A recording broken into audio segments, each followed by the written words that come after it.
Hi മക്കളെ, എല്ലാവർക്കും നമസ്കാരം. എഡ്യൂപോർട്ടിൻ്റെ 7ാം ക്ലാസ്സിൻ്റെ യൂട്യൂബ് വീഡിയോയിലേക്ക് എല്ലാവർക്കും സ്വാഗതം. ഈ വരുന്ന ഓണം പരീക്ഷയ്ക്ക് നിങ്ങളുടെ ചോദ്യപേപ്പറിൽ കാണാൻ പോകുന്ന ഒരു ചോദ്യമാണ് വാർത്താലേഖനം. എങ്ങനെയാണ് നമുക്കൊരു വാർത്ത എഴുതുക? എങ്ങനെയാണ് വരിക? യഥോദാഹരണം അധോ ദത്താഹ ഘടനാഹ വാർത്താരൂപേണ പരിവർത്തി ലിഖതു എന്നാണ് നിങ്ങൾക്ക് തരിക. അപ്പോൾ അതിനൊരു ഉദാഹരണമായിട്ട് നിങ്ങൾക്ക് ഞാൻ കാണിച്ചു തരാം. എങ്ങനെ നമുക്കൊരു വാർത്ത എഴുതാം. സംസ്കൃത ദിനാചരണം എന്നാണ് ഇവിടെ വാർത്ത കൊടുത്തിരിക്കുന്നത്.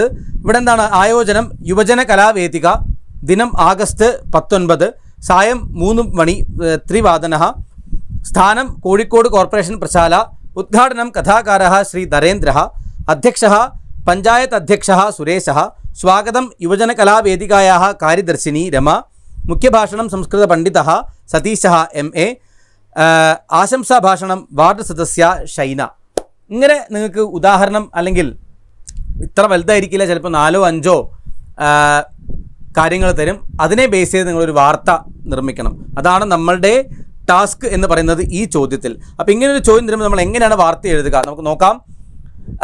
ഈ സർവേഷാം സംസ്കൃത വാർത്താം പ്രതി സ്വാഗതം അങ്ങനെയൊക്കെ പറയണമെങ്കിൽ അത് നിങ്ങൾക്ക് വേണമെങ്കിൽ എഴുതിയത് നല്ലതാണ്. സർവേഷാം സംസ്കൃത വാർത്താം പ്രതി സ്വാഗതം.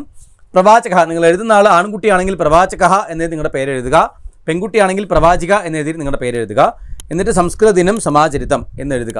നിങ്ങൾക്ക് ചിലപ്പോൾ ഒരു വാഹന അപകടത്തിൻ്റെയോ അല്ലെങ്കിൽ വേറെ എന്തെങ്കിലും അങ്ങനത്തെ ഏതെങ്കിലും ഒരു ലെറ്ററാണ് തരാൻ സാധ്യത പരീക്ഷയ്ക്ക്. നമുക്ക് നോക്കാം.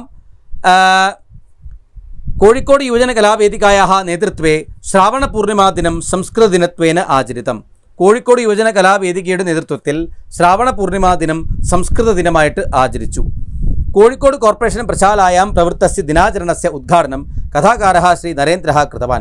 കോഴിക്കോട് കോർപ്പറേഷൻ ഓഡിറ്റോറിയത്തിൽ നടന്ന ഈ പരിപാടിയുടെ ഉദ്ഘാടനം കഥാകാരനായിട്ടുള്ള ശ്രീ നരേന്ദ്രൻ ചെയ്തു. ഗ്രാമപഞ്ചായത്ത് അധ്യക്ഷः ശ്രീ സുരേശः അധ്യക്ഷപദം അലങ്കൃതവാൻ. ഗ്രാമപഞ്ചായത്ത് അധ്യക്ഷനായിട്ടുള്ള സുരേശः അധ്യക്ഷപദം അലങ്കരിച്ചു. പ്രസിദ്ധः സംസ്കൃത പണ്ഡിതः സതീശः MA മുഖ്യഭാഷണം അകരോത്. പ്രസിദ്ധനായിട്ടുള്ള സംസ്കൃത പണ്ഡിതൻ സതീശൻ MA മുഖ്യഭാഷണം ചെയ്തു.